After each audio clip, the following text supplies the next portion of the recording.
এরে আল্লাহর বান্দা, মা একটা সন্তান নিয়ে কতই যে কষ্ট করেন, স্বামীকে বুঝাইলেও জীবনভর বুঝবে না রে বাবা। ওই বোঝা তো তোমার মাথায় কোনো দিন আসে না রে বাবা। আম্মা জান ঘুমাইতে গেছেন, হঠাৎ বেদনা শুরু, ঘুম নাই, সারাটা রাত কান্নায় চলে গেল।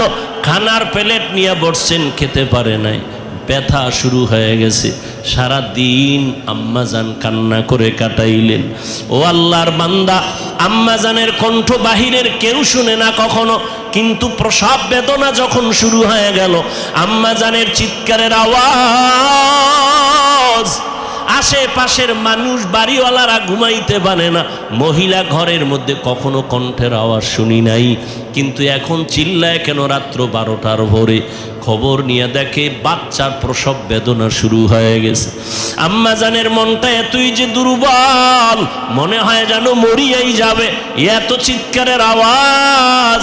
আমার দাদি, আমার নানি পাশে বসে আম্মাকে বুঝাইছে, থামাইতে পারে না। আম্মাজান এক পর্যায়ে নিরুপায় নিজেরে মনে করিয়া স্বামীকে ডাকছে, আমার বাবারে ডাকছে।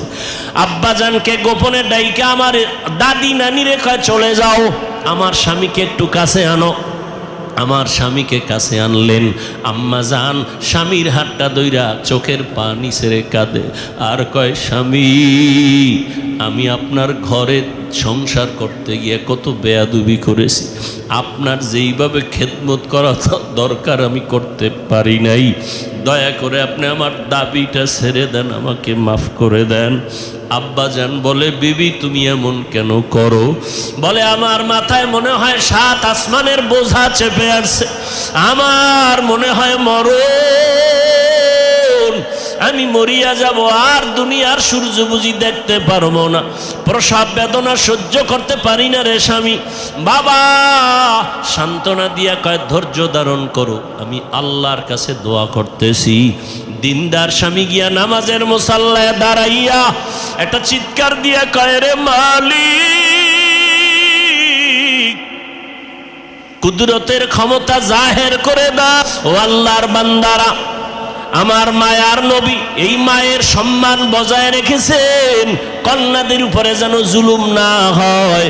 ওই আরবের মুশরিক বেঈমানেরা ঘুরে আর কয়, মুহাম্মদের কপাল খারাপ, কারণ ওর ছেলে নাই, ওর আছে কন্যা, মরিয়া গেলে ওর ইজ্জত আর বংশকে রক্ষা করবে।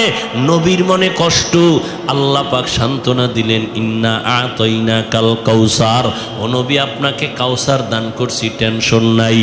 নবী খুশি হইয়া জাতির সামনে চিল্লায় বল